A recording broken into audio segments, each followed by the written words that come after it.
एक बार फिर से आप सभी का स्वागत है फाइनेंस गुरु के चैनल पर और लेटेस्ट अपडेट मैं लेकर आई हूँ कैश रूल 2026। जी हाँ, आपके खाते को लेकर है। अगर बैंक में आपका अकाउंट है और आप ऐसे कुछ ट्रांजैक्शंस करते हैं तो ये वीडियो आपके लिए है। ऐसी लेटेस्ट जानकारी के लिए इस चैनल को सब्सक्राइब करें, ज़्यादा से ज़्यादा इस वीडियो को शेयर करें, हाइप दें जिससे सभी को ये इन्फॉर्मेशन पहुंच सके। 2 लाख की लिमिट मैंने एक्सप्लेन करी है कैसे, और अगर कोई गलती करी तो भरना पड़ेगा जुर्माना, वो भी भारी जुर्माना, हल्का फुल्का नहीं। जितना आपने पैसा जमा किया पूरा का पूरा हो सकता है जुर्माने में चला जाए। तो लाइक ज़रूर करिएगा वीडियो अच्छी लगती है तो। Cash transaction new rule 2026, 2 lakh limit. Don't make this mistake. April 26 cash rule, 2 lakh से ज़्यादा का किया तो पड़ेगी पेनल्टी। कैसे वो पेनल्टी पड़ सकती है? Cash transaction limit section 269 ST के तहत you can not receive 2 lakh और more in cash from a single person in a day or from a single transaction or from transaction related to one event and occasion। एक ही व्यक्ति से एक दिन में या कोई एक ट्रांजैक्शन या फिर कोई इवेंट के तहत 2 लाख से ज़्यादा आप कैश रिसीव नहीं कर सकते, और अगर करते हैं तो इसकी पेनल्टी आपको पड़ेगी 100%। उस अमाउंट की पूरी पेनल्टी पड़ेगी। ये स्ट्रिक्टली फॉलो हो रहा है। Cash deposit in bank, bank में आप कितना कैश डिपॉजिट कर सकते हैं।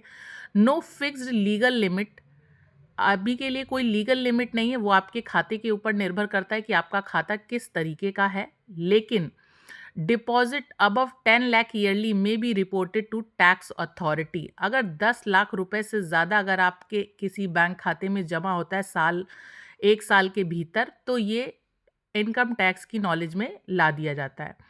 Bank report large transaction under AIR SFT, जो ज़्यादा अमाउंट के ट्रांजैक्शन होते हैं उनके ऊपर इनकम टैक्स की पेनी नज़र होती है।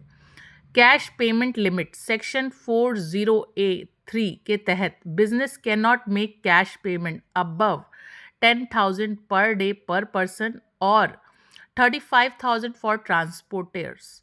एक्सेस अमाउंट में be disallowed as expense tax impact. अगर आप कैश में कोई पेमेंट करते हैं तो पर पर्सन 10,000 की लिमिट है और ट्रांसपोर्टर्स के लिए 35,000 की लिमिट है।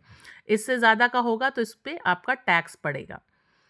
प्रॉपर्टी की बात करें, cash in property transaction, buying selling property in cash above 20,000 is not allowed. 20,000 से ज़्यादा का कैश ट्रांजैक्शन प्रॉपर्टी की खरीद या बेच में अलाउ नहीं है।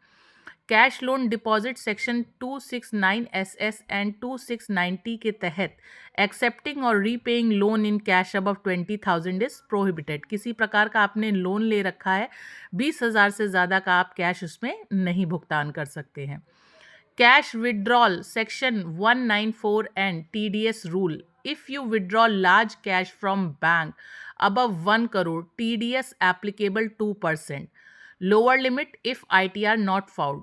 अगर 1 करोड़ से ज़्यादा का आप विड्रॉ करते हैं बैंक से, 2% का आपका TDS कटेगा। 2%, 1 करोड़ का 2% कट जाएगा टैक्स के नाम पे, tax deducted at source. Important tip आपको मैं बता दूं, even if a transaction is technically allowed, frequently large cash dealing can trigger scrutiny by the income tax department of India.